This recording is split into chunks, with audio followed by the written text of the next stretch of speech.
Bonjour, bonsoir dans Placement Libre, une émission créée par Jules Cottier et Mathieu Combe.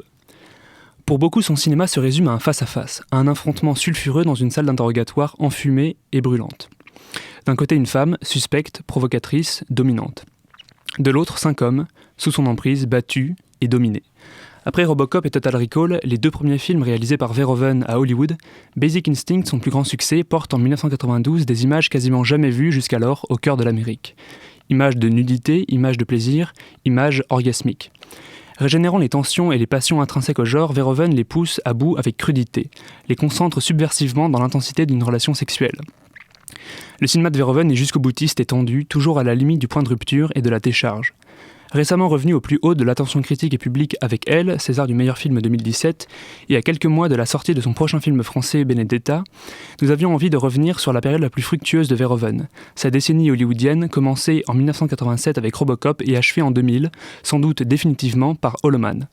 13 ans au cours desquels Verhoeven a enchaîné les films de genre à gros budget, tout en ne cédant rien ou presque rien sur la mise en forme de ses obsessions inconfortables. Un goût exacerbé pour la violence, un désir redoutable d'ébranlement du puritanisme, une critique permanente des formes de suprématie, qu'elles soient télévisuelles, capitalistes ou masculines. Une décennie également où Verhoeven a connu l'opprobre général, une condamnation unanime pour Showgirls, film incompris et détesté, qui a montré combien l'Amérique était incapable de supporter sa propre image lorsqu'elle s'affichait en grand, sans artifice et sans édulcoration. Showgirls, réhabilité bien trop tardivement par la critique française, est pourtant peut-être le plus grand film de Verhoeven. Du moins le plus personnel et le plus émouvant de son passage par Hollywood. Cette décennie superbe d'indépendance au cœur du système. Probablement la dernière fois où un cinéaste étranger a eu les mains libres pour poursuivre au sommet de la production la radicalité d'une œuvre transgressive. Verhoeven 87-2000, c'est donc aussi le souvenir hallucinatoire d'une certaine idée du cinéma américain. Moi je ne sais pas pourquoi j'ai fait mes films, est-ce que vous savez? Non. Alors. Bon, ça va, le cinéma, ça cartonne un petit peu. Vous arrivez à tenir face aux Américains? Il y a un duel fantastique de Durandal. Alors il y a des épées, naturellement c'est des rayons laser. C'est du néon. C'est tout simplement du... Kubrick mes couilles. Qu'est-ce que vous faites au juste, vous qui faites du cinéma? Si vous voulez tout savoir, on n'en a rien à foutre. What's Vanishing Point? Fucking Alienazione, come nei film d'Antonioni, no? Je demande à arrêter de me raconter des histoires. Je dirais même comme ça de façon un peu provocatrice que Hong Sang-soo il fait du cinéma de quartier. Il y a des gens que ça intéresse Non, personne. Mais pourquoi t'as choisi ce sujet alors? Pour faire parler les cons. Faut toujours mettre un fauteuil, mon gars, pour un ami qui vient dire bonsoir. On a tous les fauteuils. Alors sortez-les tous, qu'on se sente en famille.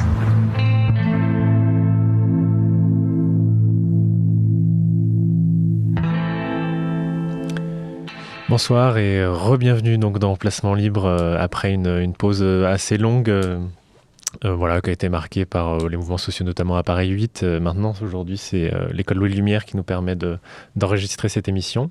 Et nous accueillons donc, pour parler de ce réalisateur phare et sulfureux, nous accueillons Élise Lamarche, donc on pourrait te présenter comment, comme productrice en devenir, en tout cas dans le monde du cinéma. Productrice en devenir, oui, bonsoir.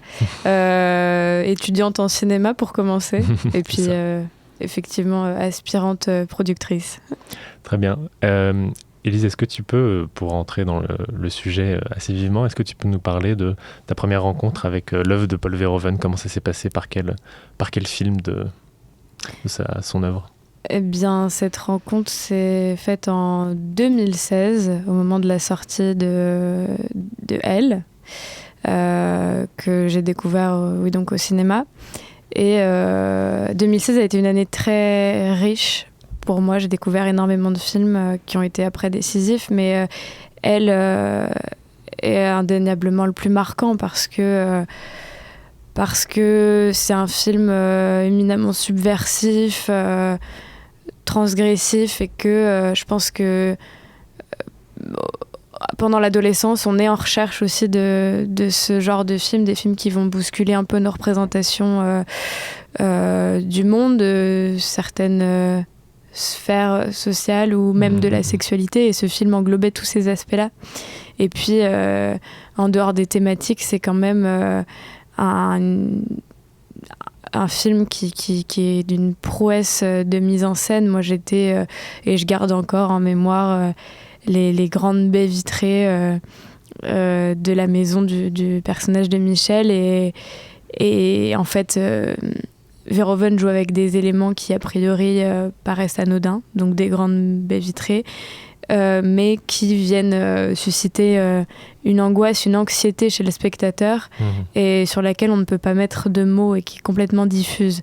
Et donc, et puis évidemment, c'est aussi ma rencontre avec Isabelle Huppert, que je connaissais avant, mais elle a été absolument décisif dans mon amour pour cette actrice. Et puis ça a été une porte d'entrée aussi dans le reste de la filmographie du père.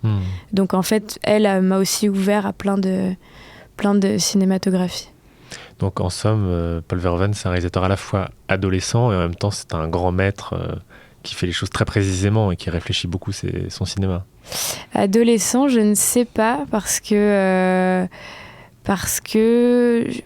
ouais, je connais, de mon âge du moins, enfin, à l'époque où j'ai vu le film, les gens de mon âge avaient été assez troublés par le film, et je crois que ils avaient du mal à définir, je sais pas s'ils aimaient le film ou non.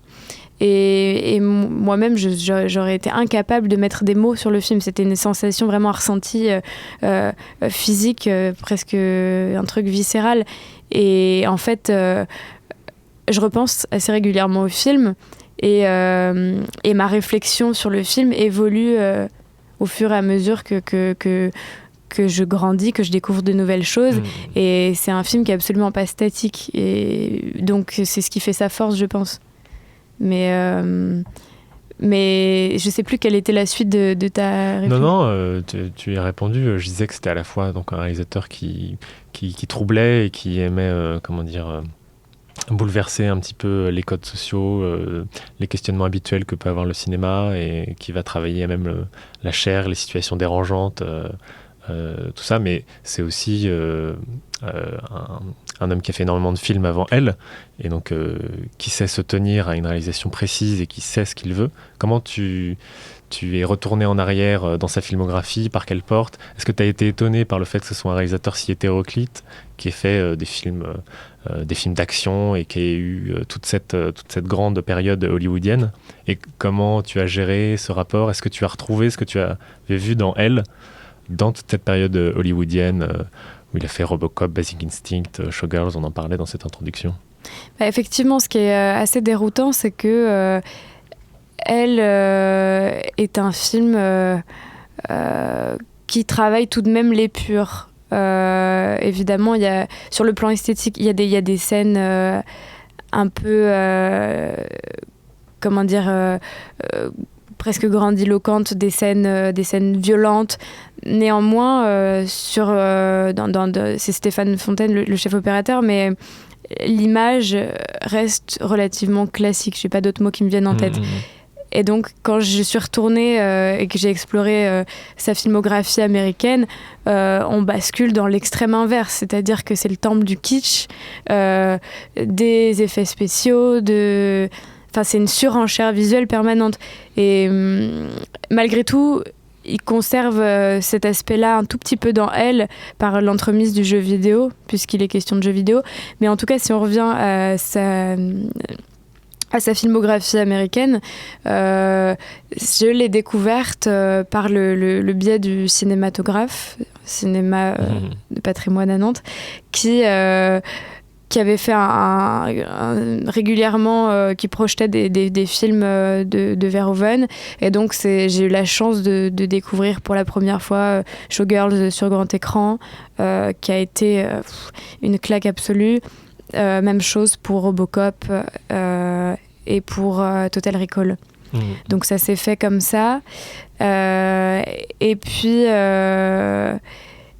effectivement, c'est d'abord Showgirls, je crois, que j'ai découvert au cinématographe.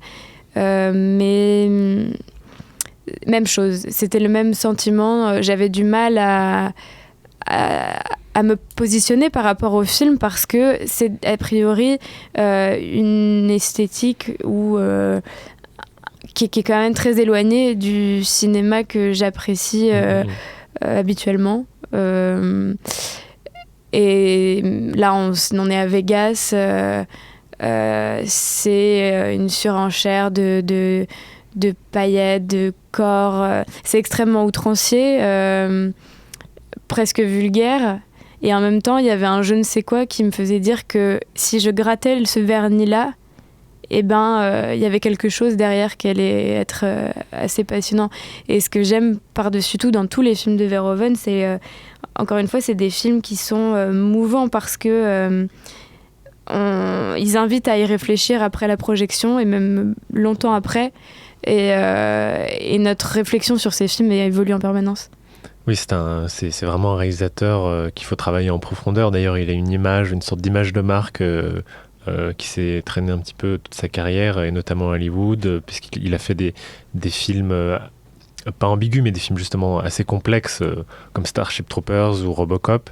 Et on l'a plusieurs fois assigné au début de sa carrière à un réalisateur de l'extrême militarisation, qui adorait l'action et une sorte de fasciste en puissance, alors que justement il aime jouer sur ces codes de la violence, ce sens américain du militaire. Et vu que c'est un réalisateur qui nous vient des Pays-Bas, il rencontre l'Amérique, et c'est toujours l'Amérique qu'il est en train de traiter dès ses premiers films.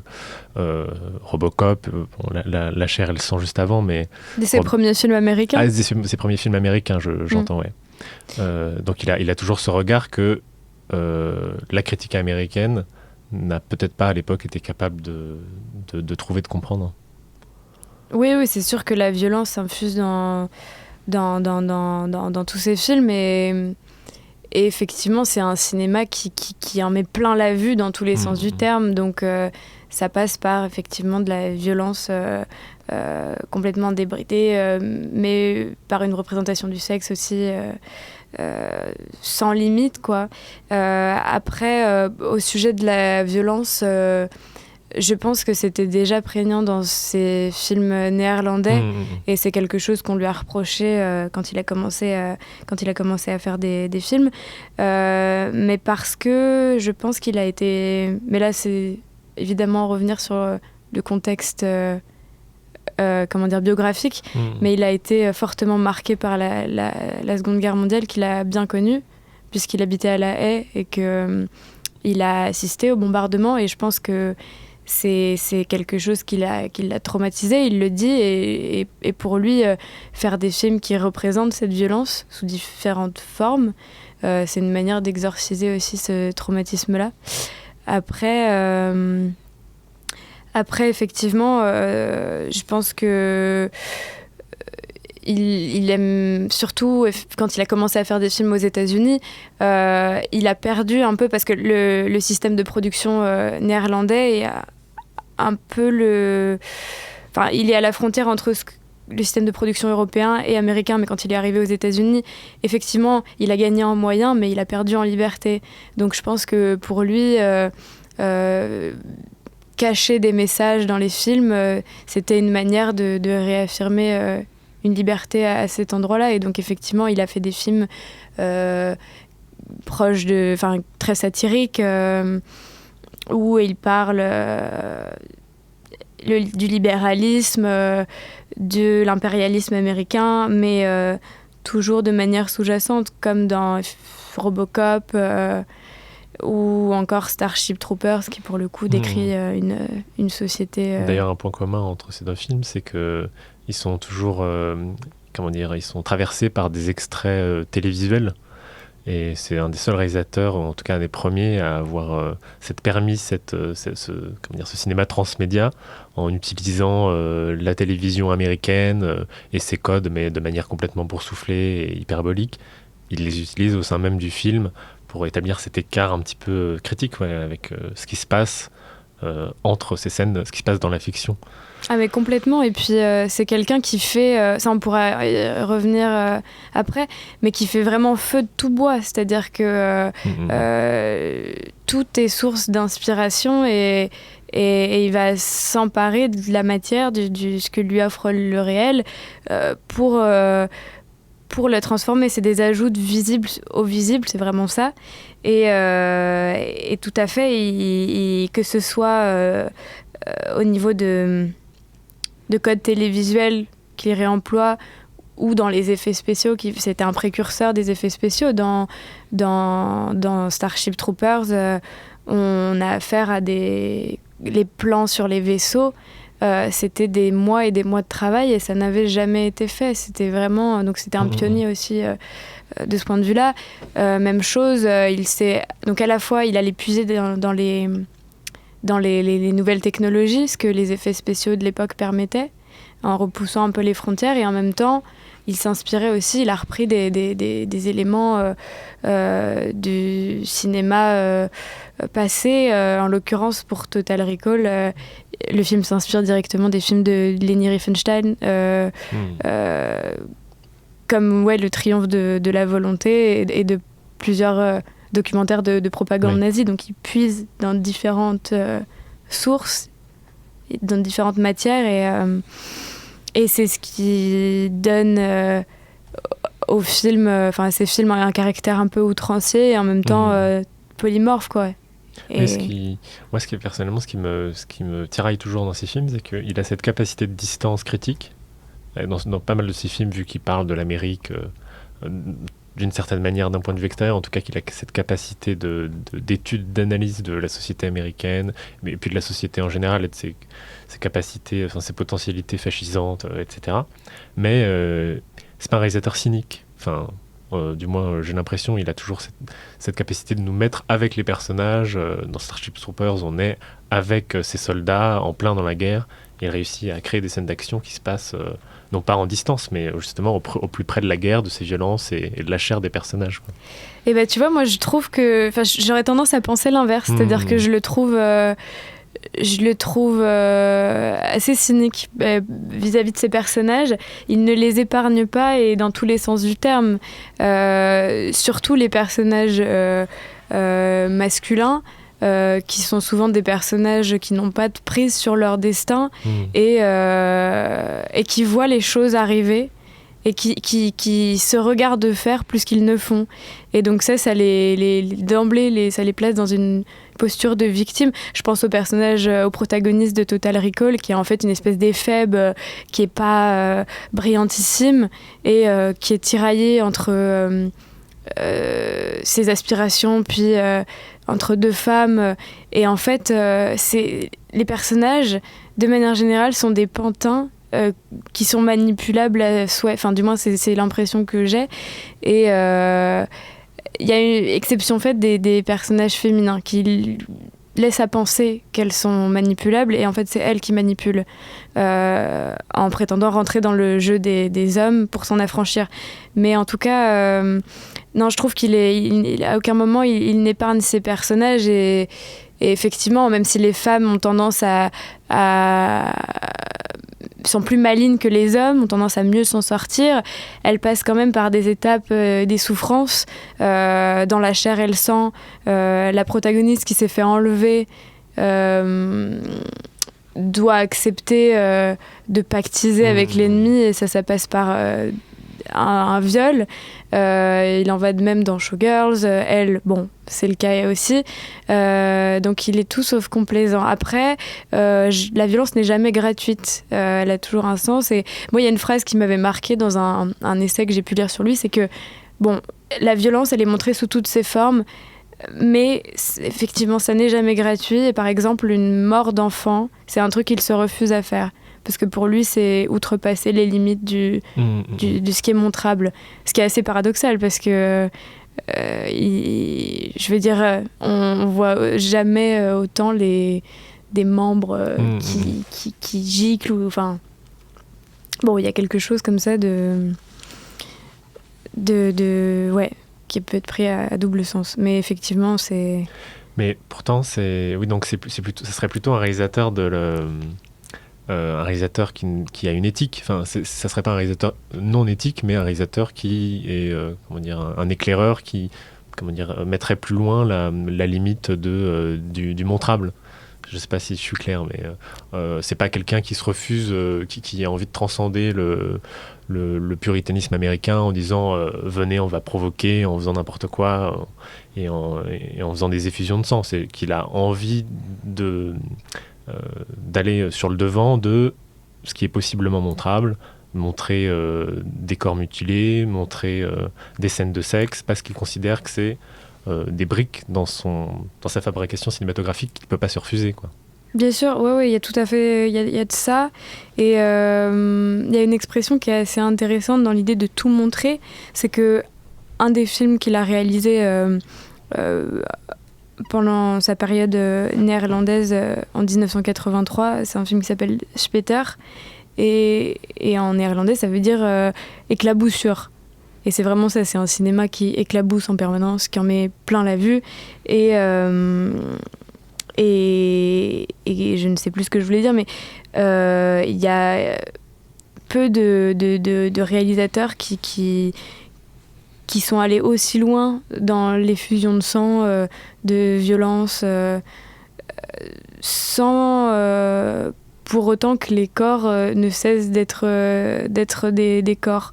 C'est-à-dire que là où on verrait plus que des bouts de chair, et ben chez lui, ça reste des êtres humains, et en dépit de leur des sévices qui ont pu être commis, quoi. Le personnage de Robocop, à aucun moment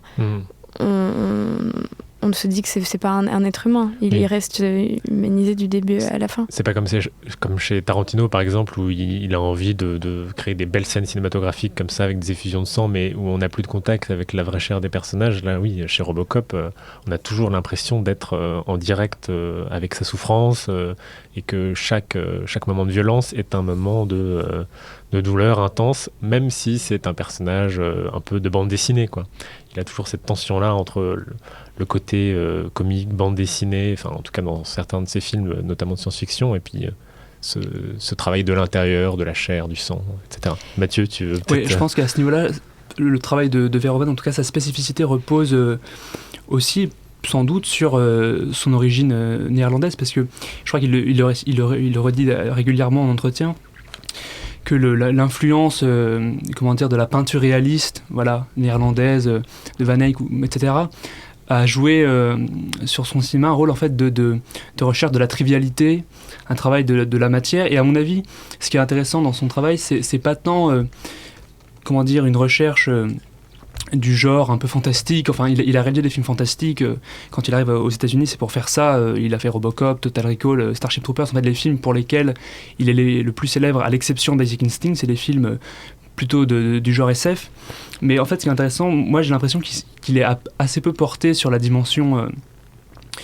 sur ce qu'il peut relever en fait du fantastique, du genre de l'imaginaire. Moi, je crois par exemple qu'il est pas du tout intéressé par les combats spatiaux dans Starship Troopers, même si il a passé du temps à les faire en effets spéciaux, ça l'a occupé, mais il est beaucoup plus en fait sur une représentation nouvelle de choses qu'on a déjà connues, et aller repousser certaines limites, aller plus loin dans la représentation du sang, la représentation du sexe. C'est ce qu'il fera dans Basic Instinct la première fois, mais...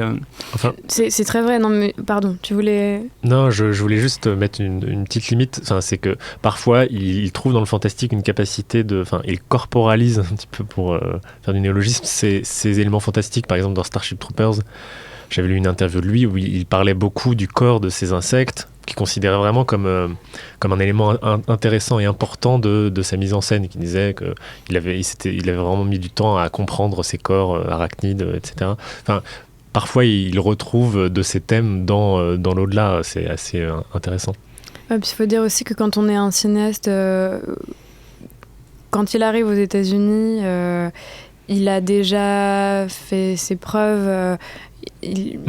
En plus, La chair et le sang est une coproduction. C'est un film qui est à la fois européen et en même temps avec une partie de la production qui est américaine.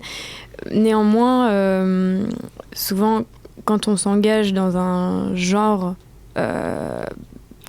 aussi niché que la science-fiction aux États-Unis, il est compliqué d'en sortir.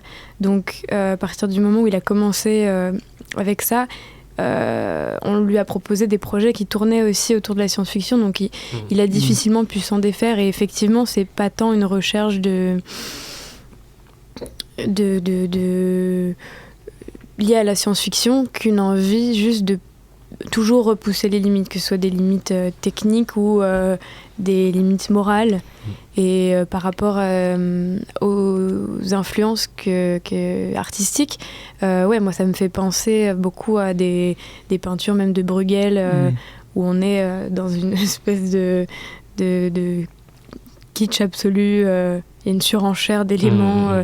Et l'artiste maudit, par exemple, là on déborde un peu, mais c'est un thème qui est très présent dans le début de son œuvre. Il met beaucoup en scène des artistes frustrés qui ont aussi des problèmes avec la violence, avec leur sexualité. Donc ça, c'est des thèmes qui, évidemment, sont très présents dans la période américaine.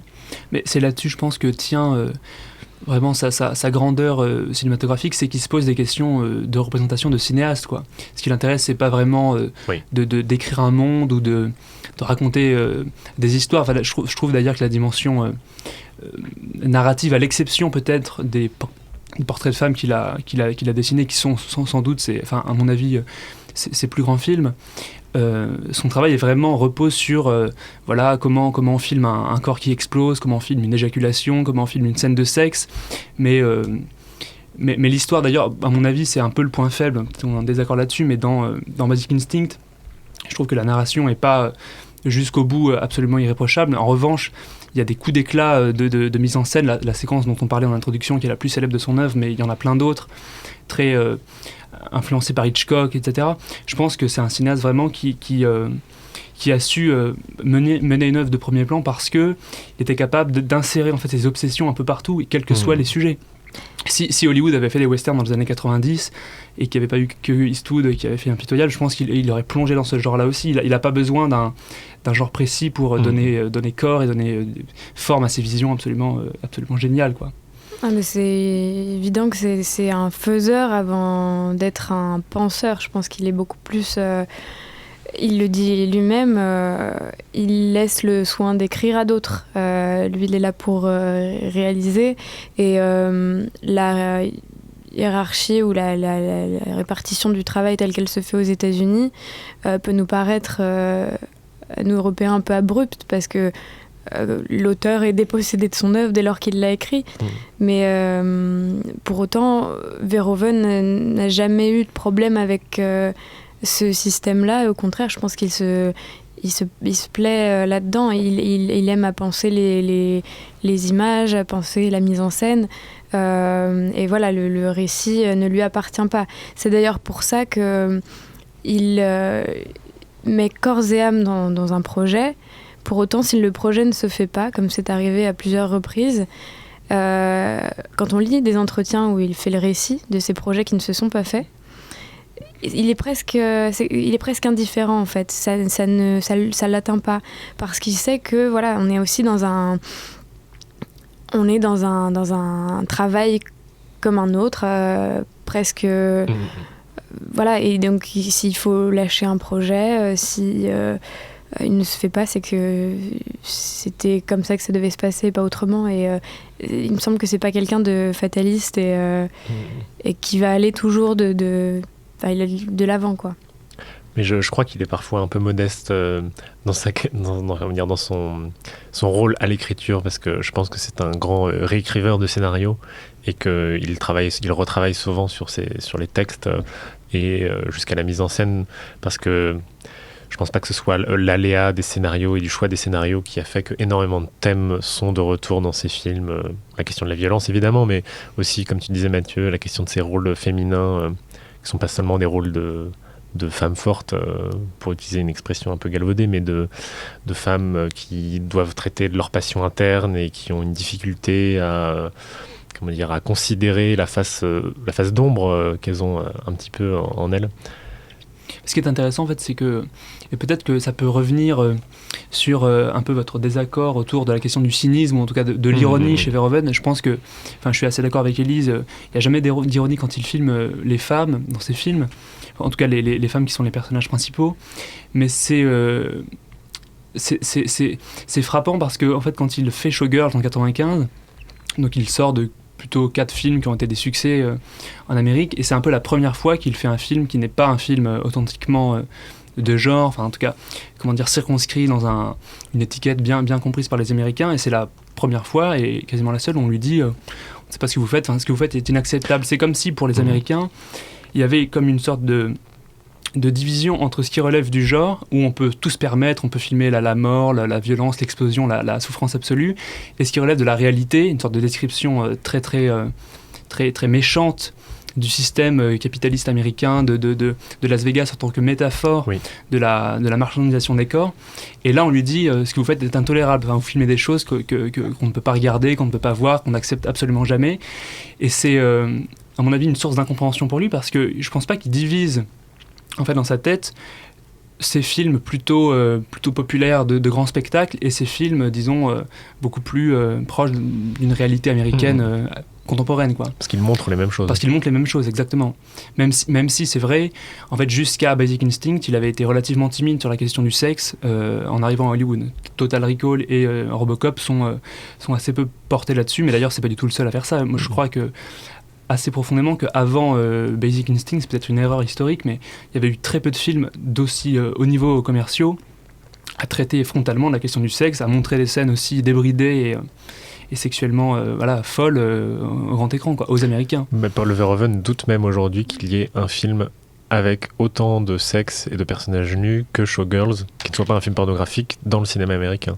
Oui, ce qui est certain, c'est que parmi ces multiples obsessions, les femmes en font partie, et particulièrement la poitrine des femmes. C'est vrai. Et quand on regarde un film de Verhoeven, on peut s'amuser et faire ce petit jeu, mais généralement, on n'attend pas 10 minutes avant de voir des seins à l'écran. Et dans Showgirls, c'est le film qui contient le plus de poitrine sans être pour autant un film pornographique. Et parce que, là-dessus, il a beaucoup parlé de ce film qui effectivement n'a pas C'était une catastrophe totale. Ça a été un échec total au box-office. Le film a eu ou plusieurs Razzie Awards, les récompenses pour les pires films. Et donc, il a beaucoup parlé de ce qu'il avait influencé pour ce film-là. Et 8,5 de Fellini en fait partie. Pour, évidemment, le côté... les mêmes choses, la surenchère, chair aussi, la chair. Et aussi la soif du mal pour le travail sur les mouvements à la grue, ces plans à la Steadicam qui sont quand même sublimes. Et pour le coup, si Verhoeven apporte peut-être plus de soin à la mise en scène qu'au récit, qu'à la dramaturgie en tant que telle, là c'est particulièrement flagrant dans Showgirls, et il le dit, c'est son film... le message véhiculé, il passe pas par l'histoire, mais et uniquement par la mise en scène. D'ailleurs, le personnage de Nomi a été rajouté par lui-même, je crois. Oui, et puis surtout, l'actrice Elizabeth Berkley, moi je trouve qu'elle joue très mal, elle est très maladroite, et pour autant c'est pas grave. C'est pas grave parce que elle est... au même titre qu'un mouvement de caméra, elle est au service du film, et comment dire, c'est pas tant l'interprétation là qui compte que juste on est aussi dans une performance, c'est le culte de la performance. Et donc là-dessus, puis elle a un côté très... elle joue faux, mais vu qu'on est on est dans la ville du faux, la ville du mirage, c'est pas gênant. C'est au contraire, je trouve que ça sert tout à fait le récit. Ah, c'est drôle, moi je dirais qu'elle en fait parfois beaucoup, mais que comme la plupart de ces gestes cinématographiques, des gestes cinématographiques de Verhoeven, c'est beaucoup, mais c'est toujours juste. Mais c'est une petite dissension dans toute la filmographie de Verhoeven. Moi j'avais une question à te poser, Elise, autour de Showgirls, puisqu'on en parle. Est-ce que tu sais, ou tu pourrais nous apporter des raisons peut-être qui expliquent l'échec de ce film?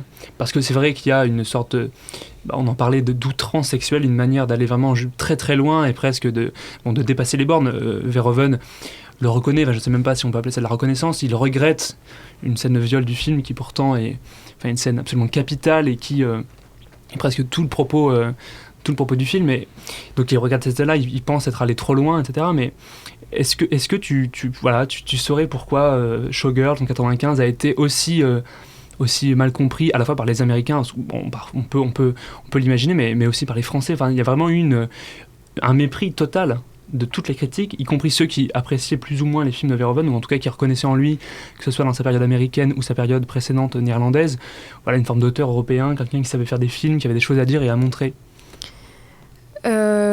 Pour ce qui est du public américain, je dirais que, en fait, contrairement à des films comme Robocop, Total Recall, où la critique du libéralisme américain ou des déviances et une forme de folie aussi qui est inhérente au pays, était camouflée par des récits épiques et tous les effets spéciaux de science-fiction, et où là on avait à proprement parler une diégèse qui faisait que si le spectateur ne voulait pas écouter ou regarder le message qui était glissé derrière le film, il pouvait tout à fait le faire, libre à lui de pas se préoccuper du message politique. Dans Showgirls, c'est plus compliqué parce que les choses sont vraiment amenées de front et à vrai dire, il n'y a rien d'autre à regarder. Je veux dire, quand le personnage de Nomi est pris pour un objet et quand on a ces hommes un peu joufflus qui passent leur temps dans des peep shows, dans des clubs de striptease et qui la traitent comme une moins que rien. C'est là et c'est une critique d'une certaine couche de la société américaine et d'une hypocrisie aussi. Enfin, je trouve que les choses sont amenées de manière beaucoup plus frontale dans le film. Après, je pense que la mise en scène y est pour beaucoup, ça sur la réception sur le plan international, c'est-à-dire que on est dans une espèce on est aussi dans la captation d'un spectacle, c'est presque la captation d'un spectacle vivant, et je pense que pour une partie de la critique internationale qui est peut-être plus exigeante, on s'attendait on préfère sans doute un cinéma un peu plus intellectuel. Mais c'est vrai que j'ai encore pas toutes les réponses à cette question, mais je pense que ça vient de là aussi. Moi, je vous coupe une première fois pour notre premier extrait musical que tu as choisi, Elise. C'est un morceau de David Bowie qui s'appelle I'm Afraid of Americans. Et donc justement, voilà, ça tombe au bon moment. Et qui constitue une partie de la BO de Showgirls. Ça en dit long sur... Tout à fait.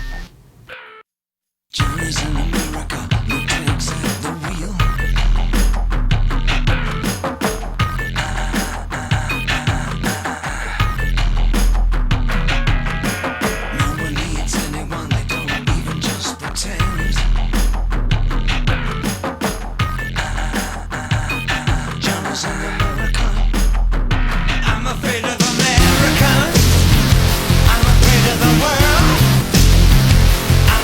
can't help it.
bit of American.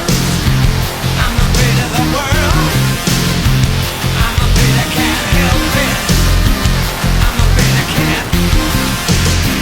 I'm a bit of American. I'm a bit of the world. I'm a bit, I can't help it. I'm a bit, I can't. I'm a bit of American. I'm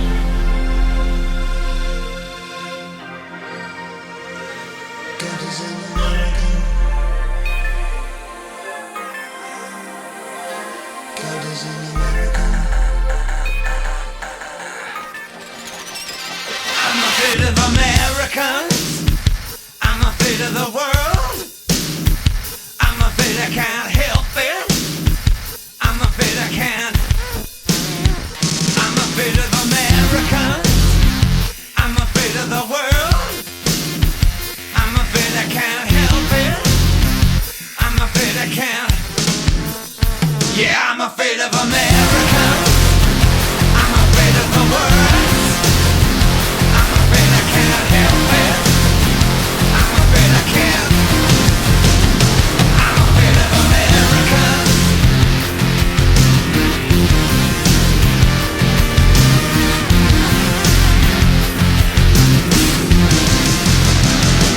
Jones in America. Jones in America. Jones in America. Jones in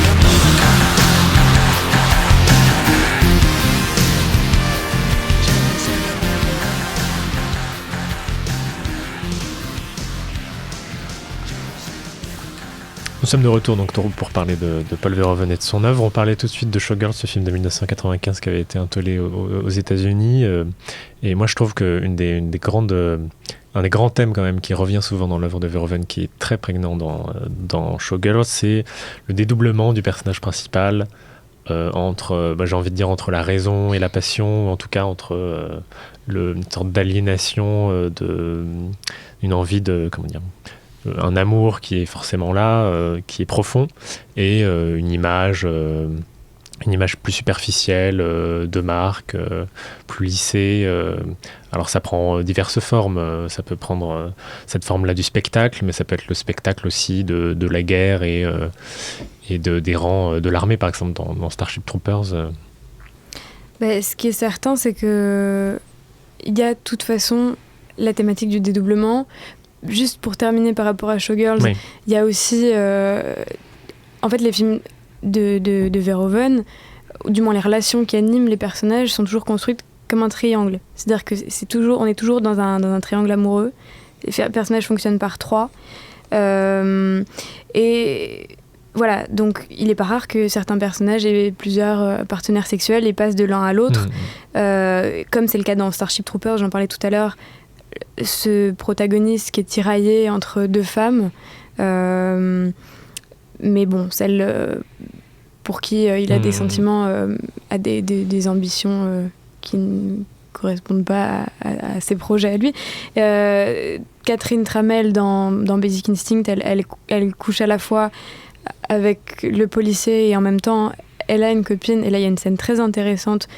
Et on va pouvoir parler du dédoublement après, mais quand elle danse, il y a une scène dans une boîte de nuit, elle danse avec le policier, sa copine est juste derrière. Et en fait, elle se retourne d'un côté et de l'autre. Donc il y a vraiment ce truc aussi elle a un double visage, quoi. Et donc une double vie, ce qui est évidemment, je veux dire, explicite dans Basic Instinct.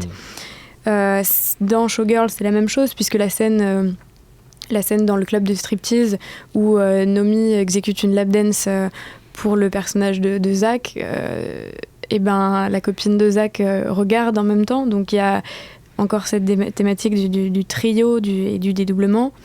Et évidemment, dans Hollow Man, qui est un film peut-être dont on n'a pas trop parlé là, mais à vrai dire parce qu'il est assez mineur dans la filmographie de Verhoeven, du moins je pense que là-dessus on est peut-être la plupart des gens sont d'accord pour dire que voilà, c'est ce qui signe un peu la fin de sa carrière américaine. En tout cas, le personnage de Sébastien qui est qui est donc l'homme invisible, ce pouvoir d'invisibilité lui permet de s'introduire dans la maison de la femme qu'il désire et de la regarder faire l'amour avec son compagnon. Donc il y a encore une fois ce jeu d'une espèce de triangle. Après, pour la thématique du double, donc voilà, je parlais justement de cette figure du masque, mais en fait, il y a une capacité dans ces films aussi à donner deux visages aux personnages. Et qu'est-ce que je voulais dire ? Voilà, les personnages sont aussi souvent deux personnages en un. Ils ont deux aspects, deux facettes. Donc Sébastien dans L'homme invisible, enfin dans Hollow Man, il est à la fois le savant brillant et en même temps un génie maléfique, puisque dès lors qu'il acquiert ce pouvoir d'invisibilité, il est incontrôlable et il a des pulsions meurtrières, des pulsions sexuelles que personne ne peut maîtriser, puisqu'il est juste plus palpable, enfin il est plus visible à l'écran. Robocop, c'est la même chose, puisqu'on assiste à la transformation du personnage en tout début de film, où l'être humain n'est plus, ou du moins il est caché derrière la couche de métal après avoir, après sa résurrection. Oui. Et dans Total Recall, je dirais que c'est encore différent, parce que le personnage de Quaid, c'est son espace mental qui est double. Oui. On ne sait plus dans quelle réalité on se situe, on distingue plus le vrai du faux. Il a une identité scindée aussi. Oui. Il se regarde lui-même, il regarde l'autre, lui, qu'il a été. Et entre les souvenirs et la réalité, c'est... Et donc... Mais il y a un paradoxe quand même dans cette question-là du visible et de l'invisible, c'est que Verhoeven est connu pour être un metteur en scène qui montre tout et qui se laisse montrer tout ou pratiquement tout, en tout cas bien plus que la plupart des réalisateurs américains. Et même s'il montre tout, il y a toujours cet invisible qui est là. C'est assez spécial, il y a une sorte de... En fait, l'invisible se trouve pas dans l'ombre chez Verhoeven, il y a cette spécificité-là qui est assez spéciale finalement de sa mise en scène. Non, c'est vrai. Et puis, en fait, il part du postulat que tout est déjà... Il va tout montrer dans ses films. Pour lui, il n'y a aucune raison de cacher quoi que ce soit. C'est pas un mystique. Non, mais l'idée, c'est d'orienter le regard du spectateur. Les choses sont là, mais il y a encore un travail à faire, puisqu'il s'agit de les regarder correctement, ces choses, pour en déceler... toutes les composantes, quoi. Et puis, effectivement, cette idée d'ajouter du visible au visible, ça se traduit aussi par des éléments assez simples. Et souvent dans ces films, moi, il y a une scène qui a été absolument marquante dans Basic Instinct au début, où il y a un miroir qui est installé au plafond. Et ça, c'est pas anodin, parce que c'est pareil, c'est l'idée qu'il aurait très bien pu nous montrer cette scène de sexe, donc, qui intervient au début du film de manière frontale. Et là, il décide d'en passer par le miroir. C'est extrêmement troublant. On a cet objet qui nous à la fois nous permet de voir encore mieux et en même temps nous freine, parce qu'on n'a plus de prise sur le réel, dans la mesure où le cadre, les bords du miroir délimitent aussi un cadre. Et donc ça trouble vraiment l'œil, et en même temps ça conforte le spectateur dans son statut de voyeur. Il y a quelque chose... Et puis c'est vraiment ça, c'est l'idée de ajouter toujours au visible. Même chose après le meurtre perpétré par Catherine Tramell.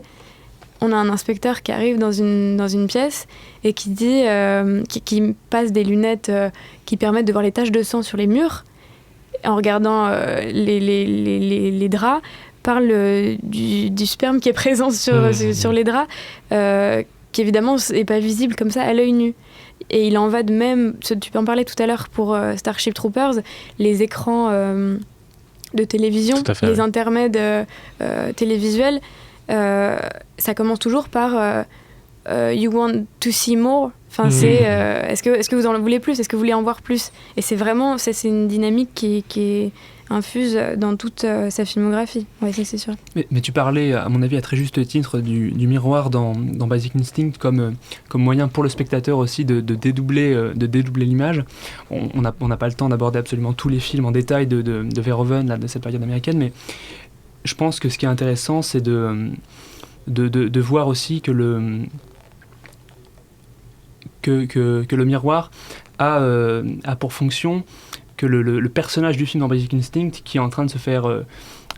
qui va se faire tuer par Catherine Tremell, se voit également. C'est-à-dire qu'il y a non seulement le spectateur qui est confronté à l'expérience d'un dédoublement, mais le personnage l'est également. Et moi, je pense que ce qui est passionnant dans l'usage de l'image publicitaire ou télévisuelle dans Robocop ou Starship Troopers, d'ailleurs, il faut rappeler quand même que Robocop commence par des images comme ça, c'est-à-dire que les premières images que Verhoeven filme de l'Amérique et en Amérique, c'est la télévision. Ça veut dire que c'est la version édulcorée, magnifiée de l'Amérique, qu'il regarde avec beaucoup de condescendance, d'amusement et d'ironie.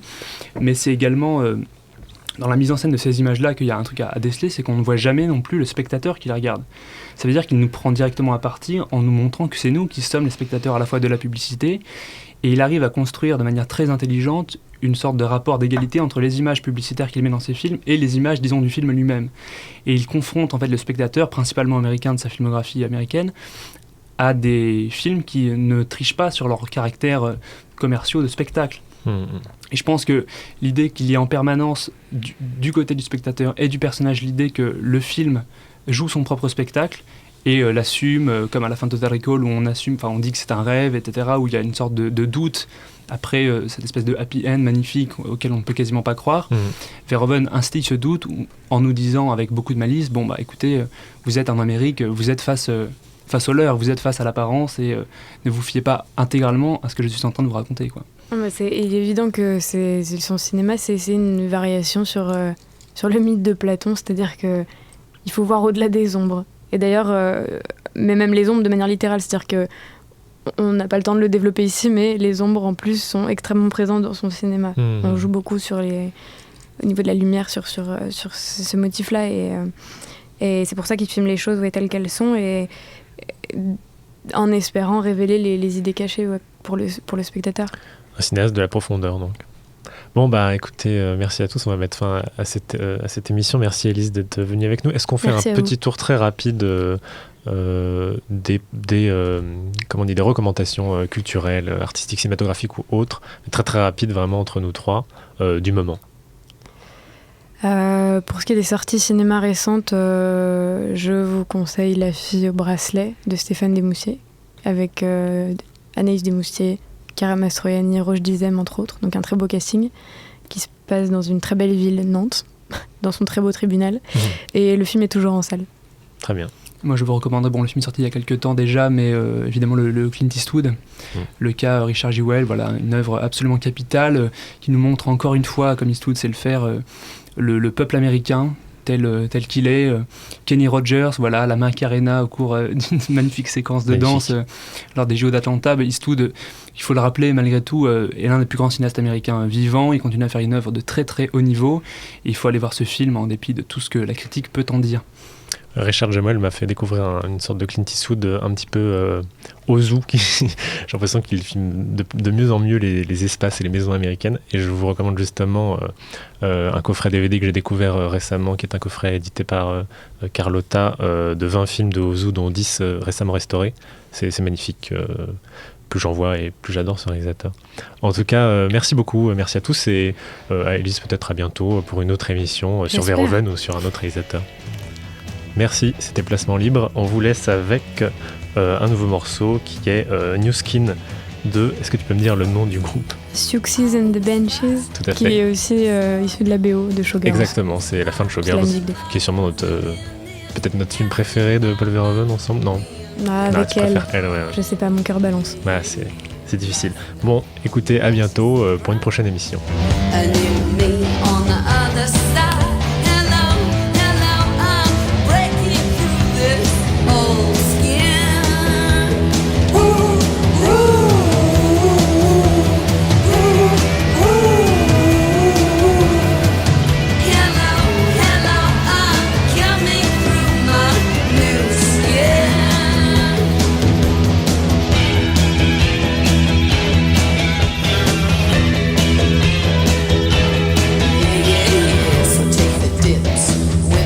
Tricks in a shimmy, shimmy, hip shake.